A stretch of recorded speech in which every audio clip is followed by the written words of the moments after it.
let the world hear his voice. आप सबको जय मसीह की। इस सुबह के समय हम एक वचन अध्ययन करेंगे जो गलातियों की पत्री 5वें अध्याय के 7वें वचन से है। तुम तो भली भांति दौड़ रहे थे, अब किसने तुम्हें रोक दिया कि सत्य को ना मानो। अगर न्यूयॉर्क शहर से सैन फ्रांसिस्को तक किसी व्यक्ति को पैदल चल के जाना होगा तो इसके लिए कितनी बाधाएं आ सकती है, क्या आप जानते हैं? पर क्या आप जानते हैं कि एक व्यक्ति ने इस यात्रा को पूरा किया है, और जब उस व्यक्ति से लोगों ने आकर पूछा कि इतनी कठिन यात्रा को आपने पूरा किया, आपके सामने कैसी कैसी बाधाएं आई थी, क्या हमें बताएंगे? उस व्यक्ति ने जो जवाब दिया वो बहुत ही हैरान कर देने वाला था। उसी समय पर जिसकी अपेक्षा वहां मौजूद लोगों ने नहीं की थी, एक ऐसा जवाब था, मेरी इस यात्रा में मैंने दूरी को बहुत बड़ा नहीं समझा, बहुत ही खड़ी चढ़ाई को भी मैंने बहुत आसानी से पार कर लिया, जो मुझे बहुत बड़ी रुकावट नहीं लगी। मैं बहुत ही गर्म और सूखे रेगिस्तान से गुजरा, जो मुझे बहुत बड़ी मुश्किल नहीं लगी, परंतु चल के जाते समय मेरे जूतों के अंदर कुछ रेत घुस गया था, वही मेरे लिए सबसे बड़ी रुकावट थी करके उन्होंने कहा।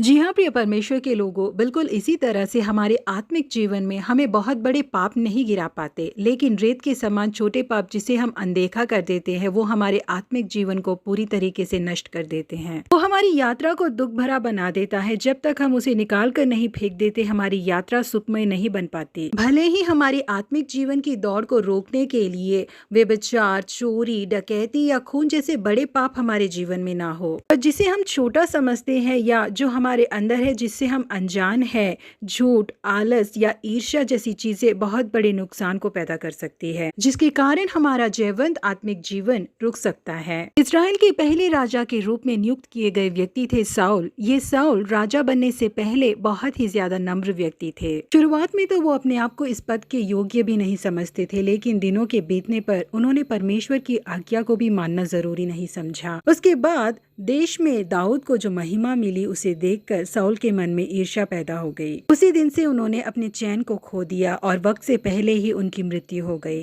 यदि ये साउल दाऊद से ईर्ष्या नहीं करते, उनकी सराहना करते, तो उन्हें अपने जीवन में इतनी सारी परेशानियों का सामना नहीं करना पड़ता। बिल्कुल इसी तरह से सामर्थ्य एलिशा के सेवक के रूप में रहने वाले गेयासी को एलिशा के बाद एक सामर्थ्य परमेश्वर का दास बनना चाहिए था, परंतु पैसों का लोभ उसके अंदर आ गया। नामान के द्वारा दिए गए भेंट को जिसे उसके स्वामी ने ठुकरा दिया था, वो किसी भी हालत पे उसे पाना चाहता था। इसके लिए उसने नामान से झूठ बोला और उसके बाद एलिशा से भी झूठ बोला और अंत में नामान के कोट को भी लेकर आ गया। यहाँ प्रिय परमेश्वर के लोगों, हमारे आत्मिक दौड़ को रोकने वाले छोटे से पाप जो हमारे जीवन में है, यदि हम उसे ढूंढ कर निकाल फेंकेंगे तो हमारी आत्मिक दौड़ सुखमय रहेगी। इसलिए रेत जैसे पापों को अपने जीवन से दूर कर दे ताकि हमारी आत्मिक दौड़ मधुर बनी रहे। प्रभु आप सबों को आशीषित करे। Have a blessed day.